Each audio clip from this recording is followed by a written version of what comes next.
Oui, Madame la Présidente, Madame la Vice-Présidente, une intervention sur le fond et sur la forme. Sur le fond, nous arrivons aujourd'hui à un paradoxe que les décisions qui sont prises d'amélioration de ce réseau ne sont pas dictées souvent par l'efficacité ou par l'amélioration du service, mais par l'ajustement au nombre de conducteurs. Et ça, c'est quand même une véritable difficulté. Donc, je finis par me poser quelques questions, et avec d'autres, si nous ne devrions pas peut-être organiser rencontre, une table ronde, je ne sais pas, pour analyser les freins qui conduisent des demandeurs d'emploi ou des gens à ne pas venir vers cette profession.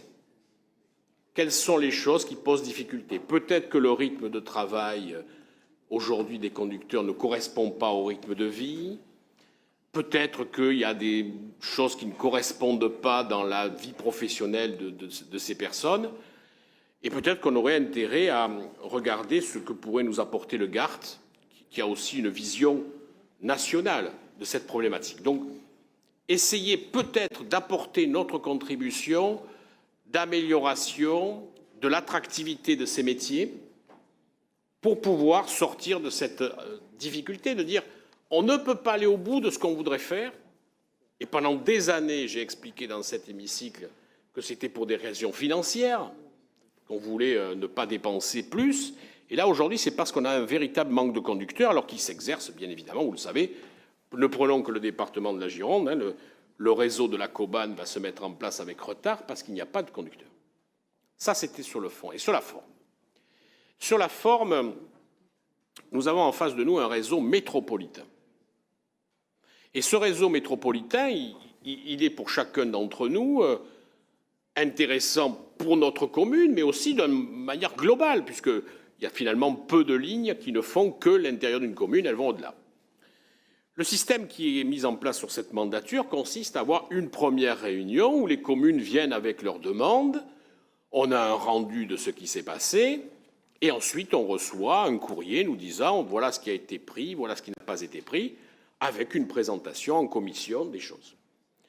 Je trouve qu'il y aurait un intérêt à avoir je l'ai déjà dit, mais je vais me répéter, ça en fait, c'est pas grave, intérêt d'avoir une deuxième réunion par cadran pour pouvoir que les services nous expliquent pourquoi on fait ça, pourquoi on ne fait pas ça. Nous aurions une vision beaucoup plus métropolitaine du réseau. Et vous avez bien compris que ces derniers temps, c'était plutôt des courriers co-signés par plusieurs maires. Donc il y a bien une volonté métropolitaine d'explication pourquoi on fait ou pourquoi on ne fait pas, pourquoi techniquement on ne fait pas. De plus, je pense que c'est intéressant en tant qu'élu métropolitain d'avoir la vision globale et peut-être d'avoir des idées pour pouvoir le faire. Donc je refais cette idée. Alors, ne l'appelez plus sectorielle si pour des raisons de changement, si le changement c'est maintenant et qu'il faut absolument changer le terme. Je pense que ça peut être intéressant de l'appeler autrement. Je n'en ferai pas une... Mais en tout cas, je pense qu'une deuxième réunion dans les mêmes conditions que la première permettrait d'avoir un taux d'acceptabilité et de compréhension, ce qui est toujours important de comprendre pour pouvoir accepter, de notre réseau. Sinon, le réseau d'aujourd'hui, même avec quelques faiblesses, est plutôt un bon réseau. Je crois qu'il faut dire les choses comme elles sont. Il y a des nettes améliorations, il y a des nouvelles dessertes qui vont demander du temps. J'ai toujours dit ici que les liaisons, notamment de territoire à territoire qui ne passent pas par la ville-centre, mettront du temps parce que c'est difficile, parce que pour aller d'un point A à un point B, c'est toujours très facile, mais si on veut aller chercher tout le monde, c'est un peu le petit train qui circule. Hein. On s'est souvent posé la discussion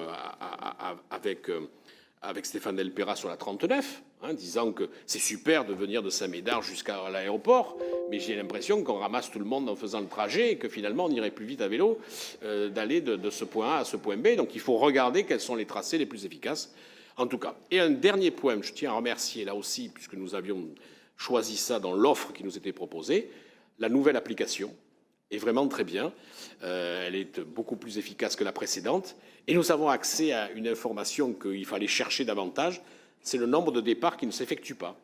On l'a aujourd'hui de manière totalement transparente.